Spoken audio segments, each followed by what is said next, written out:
Welcome and welcome back to my book channel. My name is Lauren from the Meet Lauren Explore, and lots to talk about. Oh gosh, this was an emotional read for me. I knew going into this that this is going to wreck me with the trigger warning. I don't know if I talked about this before, but I was in the military and some things happened to me.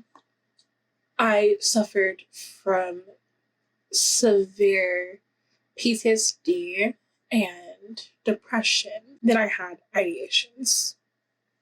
I succumbed to those ideations, but was found a lot of the times after I succumbed to them. And finally, I got help. I still had those ideations, but over time, with more help, I finally am at peace with my being. There are bad days, but I still, majority of the time, I am a very content and happy person. So I knew going into this would be divisive for me. I knew that I was going to feel something because this has to do with ideations, the grief, and S word, and overcoming and moving forward from this, finding love. I just think it's love, accountability, grief, and the feelings of helplessness that you get when you find out certain things in your life that you could have tried to prevent it, but it's an irrational thought in your head. You just can't help but think it. And I think as time goes on, those irrational thoughts just slowly lose their momentum to finally you accept thinking. The accountability of this isn't your fault. There's really nothing you could have done to have prolonged the situation or have helped the situation out, because as someone who has been in this feeling, this scenario of no one can tell me, no one can help me, no one can take away this, I'm going to still do it. It just, you can't. So yeah, okay, off topic, but on topic. So in Darling Venom, we have Kel. Kel is going through a lot. And we have Charlotte, or Charlie, Lottie. She's also going through a lot. Her freshman year, she decides that she, for the benefit of her sister, to leave her sister so she won't be a burden to her sister because of something that she perceives herself as killing her parents. So she decides that she wants to unburden her sister with her life. As she's about to do this, she's going to the place where she finds that it should be a good place to do this scene, this action. There's another person on this place, this roof. She realizes that she kind of knows him, and she stops him. And then they have a back and forth of talking about what's going on with them. And then the back and forth of them trying to get each other not to do what they want to do or what they're about to do. They make a pact. Every year on Charlotte's birthday, which is the day that she was going to do this, Valentine's Day, they would meet up to check on each other. And at the end of their senior year, they won't do it anymore because they'll be adults. And I'm thinking that they would actually just go ahead and do it. First 2 years, okay. And this was when we realized Kel is bullied. He's a son of a famous author. He dresses goth. He wears kilts. He's just a lot of things that most society doesn't like, and a lot of jocks don't like. You get his point of view sometimes too. Oh gosh, I'm tearing up. And then Charlie starts to slowly get better on the point of not wanting to unalive herself. But she's starting to see that Cal is still in this action and getting worse. So she tries things to show people that, like, there's something about to happen. And we realize that nothing happens. He finds out that she tried to do things to have people look at him more, to help him, and he ends everything. I think it was junior year. Yeah, it was junior year. But she still looks out for him. And I should say, they made a pact. On their pact, they said that if they are going to do it, that they should give each other a heads up. And they promised that if they gave each other a heads up, they wouldn't try to stop them. So, it's senior year, and her sister tells her to go get her a pack of cigarettes before she's supposed to be meeting one last time. Junior year, he didn't show up, but she still showed up. So she's going to show up this one last year, hoping that Kel would be there. But she went to go do her sister's bidding. She realizes she's running late. So she's gunning for their meetup spot. She's running and running. Her heart's pounding. And she just wants him to hold on. And she gets there. And there's police there.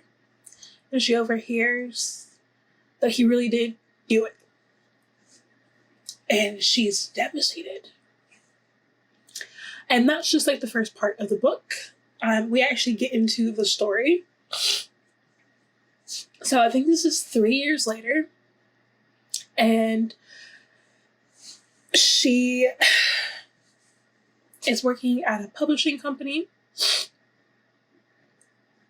And I should premise this by saying that, like, when they were talking to each other those first 2 years and throughout their whole first 2 years of of high school, they would talk to each other through books and notes and, like, manuscripts.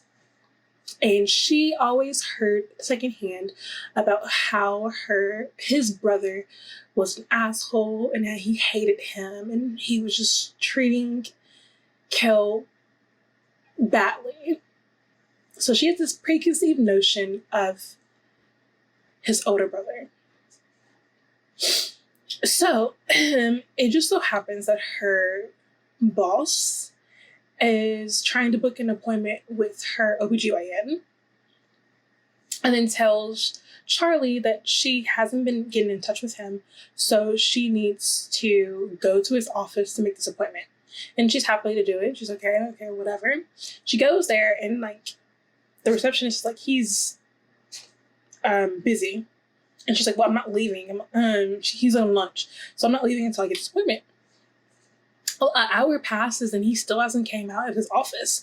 So she's like, I'm just going to bust in there. And when she does, there is him, the OBGYN, Tatum, having sex on his desk. The woman doesn't know the door's open and that Charlie's looking at them, but he does, and he's staring right at Charlie as he finishes in the woman. Some things happen, and Charlie then realizes that this is Tate, the brother Kel mentioned. Her first love, her first crush's older brother. She talks critically about how she calls him Tate, and he realizes that she knows, or she knew his brother because he's the only person in their family that anywhere we called him Tate. And she also implies that he was right, that his brother is an asshole And I'm like, it's very selfish. And she was just a happy Valentine's Day. He then, once he realizes that this girl fits the age group, so she had to know him, also with what she gave him, he wants to know even more about his brother and how these two connect. And that's basically like this like story. It's him and her falling in love. Both of them are just very broken people. Him dealing with the, I want to say, guilt in this like continued cycle of just like rinse and repeat, because he still hasn't gotten past his brother's death, and her dealing with her sister situation and her, but also the guilt of Kel. Secrets come out because, again, she knew that he was going to do this.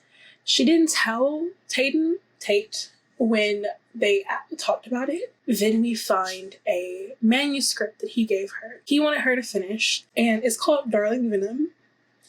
And it's basically like a what-if story. It's a story of Kel and Charlie falling in love. So yeah, a lot of other things go on in this book, but it's still like the main premise is like accountability, grief, acceptance, second chances, and moving forward to live life for yourself. And that's what like I got from this. It was very hard at times because I knew, like I said before, what the feelings that people go through, because I've tried it. And now that I've gotten help and I understood my feelings, I understand that like once I leave, I'm also leaving behind unresolved feelings with my loved ones. I knew I was being selfish, but I also, at the time, I didn't see it that way. I thought I was being selfish. I thought I was being selfless with not having this burden be put on them, and just having them deal with all of my problems, my emotions, my insecurities, my irrational fears of things at that time. I just knew that like it would be better if I was just gone. I don't know if I can ever read this again because of how I'm not in my life. Like I know I'm still getting help. I still get help. I don't know if I'll ever be where I was before all the stuff happened to me. I won't know if I'll ever be at that 100%. But I do know that this is very beautiful piece of work when it comes to the grief, the consequences, and the moving forward bit. That's why I'm glad to read this. I'm glad I did read this. I would highly recommend people to read this. Just check your trigger warnings and understand that like this is very in-depth to me for the grief aspects. And I'm very sensitive when it comes to ideations and S-word. Because I understand the thought process of why. This was a 5-star for me. It wouldn't have, like, I gave it that 5 stars because of how it made me feel. And it brought me back to my thoughts of when I was doing those things and how angry I was at people for like finding me. And now how grateful I am that my shipmates found me, because I have experienced graduating college I get to hug my mom. I get to talk to her every day if I want to. I'm finally about to move out of my college apartment next month and be in a new apartment and experience something new. And I wouldn't have been able to do that if I wasn't here. So, I just want to leave it on that. Just thank you for sticking with me. I hope you'll have a wonderful day. My name is Lauren, and I will see you in the next video. Bye!